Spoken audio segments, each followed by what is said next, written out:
Hello friends, welcome to the mathematics point Kanhaiya. आज हम इस वीडियो में एक प्रमेय सिद्ध करेंगे।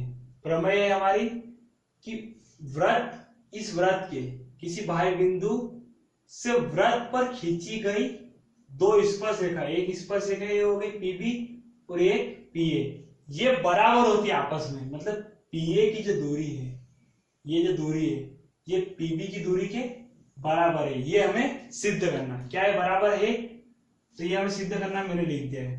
तो फिर आपको दिया है लिखना होगा, तो दिया है हमें लिख देंगे कि दिया है एक वृत्त जिसका केंद्र O है, P एक बाह्य बिंदु है और A तथा B पर स्पर्श करती है दो रेखा। और उसके बाद रचना लिखनी है, तो रचना जो मिलाया हमने O से A को मिलाया, O से P को मिलाया, O से B को मिलाया। उसके बाद सिद्ध करना मैंने लिख ही दिया है कि PA की जो दूरी है वो PB की दूरी के बराबर है। उसके बाद उत्पत्ति। अब उत्पत्ति में क्या लिखना है? उत्पत्ति सबसे पहले हमें एक लाइन लिखनी है कि वृत्त की स्पर्श रेखा, ये वृत्त की जो स्पर्श रेखा है, स्पर्श बिंदु से होकर जाने वाली जो त्रिज्या है उस पर लंब होती है। मतलब यहाँ 90 डिग्री बनता है, तो यहाँ भी 90 डिग्री बनेगा। ये भी तो स्पर्श रेखा है, तो इसी पॉइंट से मिलकर यहाँ जा रही है, तो इसका मतलब यहाँ भी 90 डिग्री बनना, यहाँ भी 90 डिग्री बनना। तो ये वाला अगर त्रिभुज हम ले पी बी ओ, अगर ये त्रिभुज ले तो इसमें हमारा कर्ण क्या होगा? ओपी, क्योंकि 90 डिग्री के सामने वाली भुजा हमेशा कर्ण होती है। और अगर हम ये त्रिभुज ले तो इसमें भी कर्ण यही होगा ओपी, क्योंकि ये दोनों त्रिभुज में कॉमन है और यहाँ 90 डिग्री इसके सामने वाली कर्ण होती है। तो अब हमने क्या लिखा अभी कि वृत्त की स्पर्श रेखा स्पर्श बिंदु से होकर जाने त्रिज्या पर लंब होती है, मतलब यहाँ 90 डिग्री होता है। तो यह लिख दिया अपन कि पी बी ओ, जो हमारा कोण पी बी ओ वो बराबर है पी ए ओ के। पी कोण पी ए ओ बराबर 90 डिग्री है, ये हम लिख सकते हैं अथवा करके।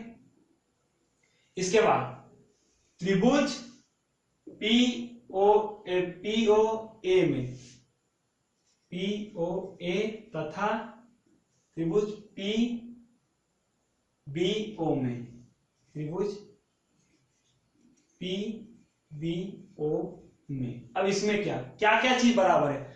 मतलब अगर हम इन दोनों त्रिभुज को सर्वांग सम सिद्ध कर रहे हैं, मतलब इनकी तीन चीज, इस त्रिभुज की तीन चीज, इस त्रिभुज की तीन चीज से अगर बराबर बता दें तो मतलब इनकी सारी चीजें एक दूसरे के बराबर हो जाएगी। इनकी सभी भुजाएं, इनकी सभी भुजाओं की संगत भुजा के बराबर, इनके सभी संगत कोण इनकी संगत कोणों के बराबर हो जाएंगे।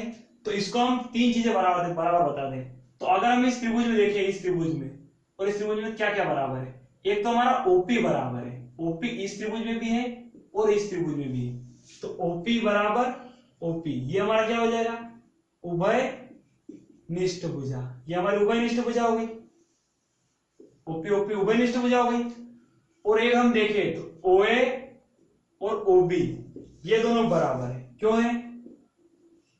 क्योंकि ये एक ही वृत्त की त्रिज्या है, ये भी त्रिज्या है और ये भी त्रिज्या है, दोनों आपस में बराबर हो गई। तो यहां क्या लिख सकते हैं हम? एक ही वृत्त की त्रिज्या है। और तीसरा हमने ये लिख ही दिया है कि ये कोण 90 डिग्री है और ये कोण भी 90 डिग्री है, तो ये कोण बराबर हो गया। तो कोण पी बी ओ बराबर कोण पी ए ओ बराबर 90 डिग्री। मतलब हमने दो तो भुजा बताई और एक कोण बताया। तो अब हमने यहाँ 90 डिग्री बताया है, तो 90 डिग्री और एक हमने कर्ण बताया और एक भुजा बताई।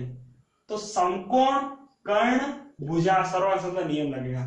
तो ये दोनों त्रिभुज इससे समरूप सर्वांग सम सिद्ध हो गए। कौन कौन त्रिभुज जो हमने यहाँ लिए थे?